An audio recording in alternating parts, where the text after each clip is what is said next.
Welcome to Pro Tools Expert, my name's Dan Cooper. In this 4-part video tutorial series, I'm going to show you how to mix live multi-track drums using Waves plugins in Pro Tools. In this first episode, I'm going to show you how to use EQ to get rid of troublesome frequencies and how to reduce rumble from close mics toms using noise gates. In the videos to follow, I'll be covering dynamics processing, saturation, character EQs, ambiances, reverbs, and mix bus processing.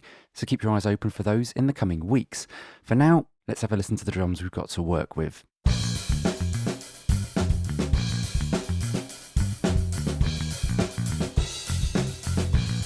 Okay, you can hear I've got the bass guitar in there for context. Let's listen to each of the tracks quickly. So, stereo overheads, a mono room, those two together. Not a bad picture really actually of the drums. Let's put the kick drum in. Bit woolly, snare, overheads, rooms and kick. Not too bad. And obviously we've got the toms as well, rumbling away as they normally do. So the first thing I like to do when mixing drums is set a good static mix. So let's do that first with just faders. Bring the rooms out for a minute. Bring the kick up.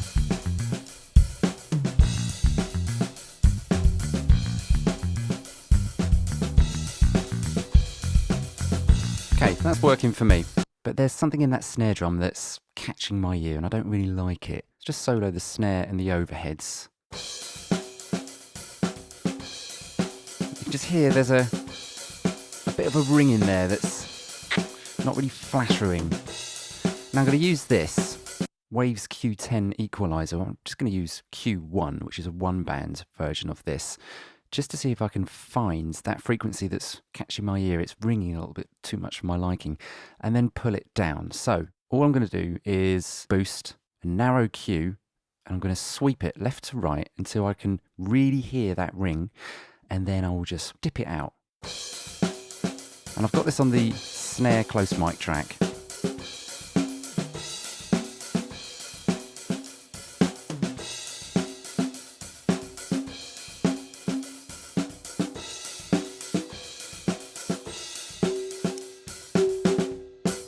There it is.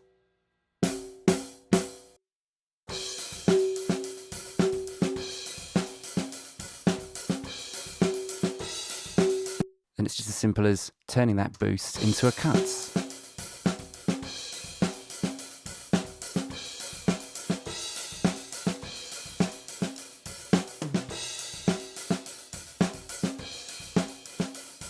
I'll make that cue a little bit wider.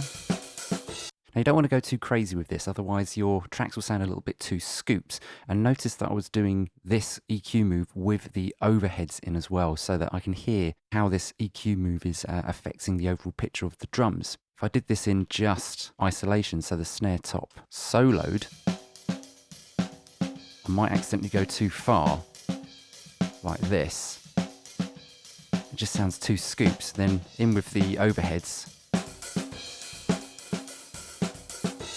To my ears, it just sounds too much. That sounds a lot better, but I can kind of still hear a little bit of this going on over on the overheads as well. So I'm just going to make a copy of this instance, drag it across to the overheads, and just make it a little bit more subtle. Let's make sure that I've got the right frequency. Something around there. Just taking a tiny little bit out.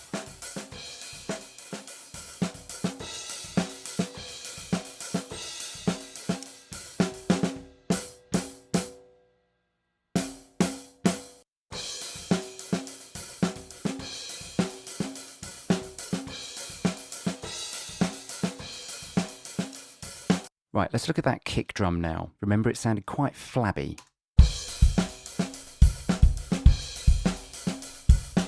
Now I'm going to use EQ to try and tidy that up a little bit. And a great tool for the job is this, the Pultec Passive EQ. Now this is clearly an emulation of the famous Pultecs. So we can boost and attenuate the same frequency. So 100 Hz 60, 30 and 20 hertz, and so we can boost and attenuate, turn down the same frequency, and they've got different curves, which gives it a nice little bump in the EQ curve, which actually works quite well on kick drums. Let me give you an example. So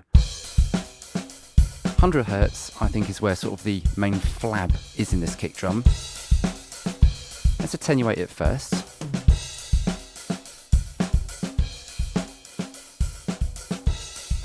Just adjust the width.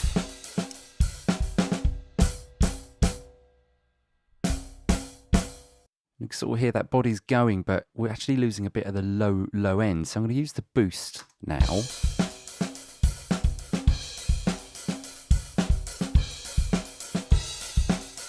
And in the upper frequencies, 5K, let's push some of that in, get some of that click in.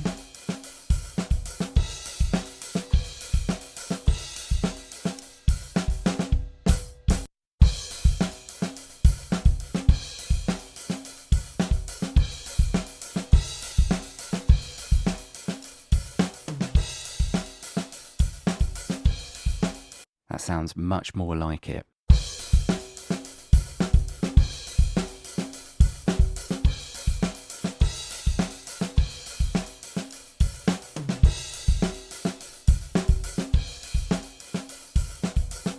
Cool, so that's worked quite well. Nice little bit of corrective EQ there. Now let's have a look at those toms. Now, I personally don't like toms rumbling in the background. Some guys do. I don't personally, so I use noise gates to focus the toms in my drum mixes. Let's look at tom 1 to start with. And I'm just going to load an instance of this, the C1 gate. It's a very simple plugin to use. It's even simpler if you use presets. I'm just going to use classic gate for this, and then I'm going to use the threshold to get the perfect amount of gating on this tom. So you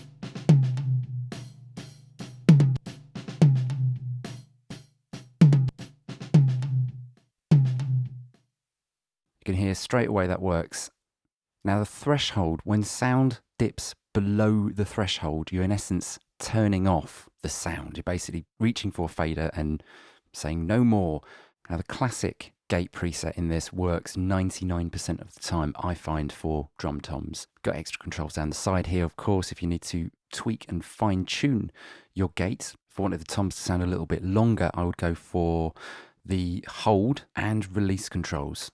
Let's go for a little bit longer. Not too long, otherwise we'll be hearing, like you just heard there, other parts of the drums coming through still. That'll do. Now, a quick and easy way to get this working on the other tom tracks is to just copy the plugin or the plugin settings across to the other tracks.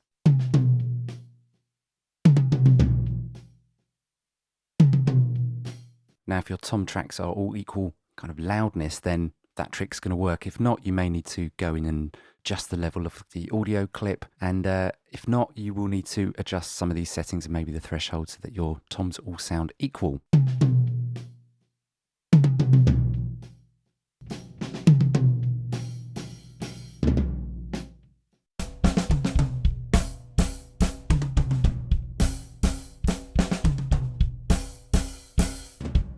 Much better. Just the kit now sounds tighter. Right, let's compare what we've done so far to what we had before. So let's start by listening to the drums with those 3 EQs and the 3 tom C1 gate plugins, and then we'll bypass so we can see how much focus hopefully we've put into the drums.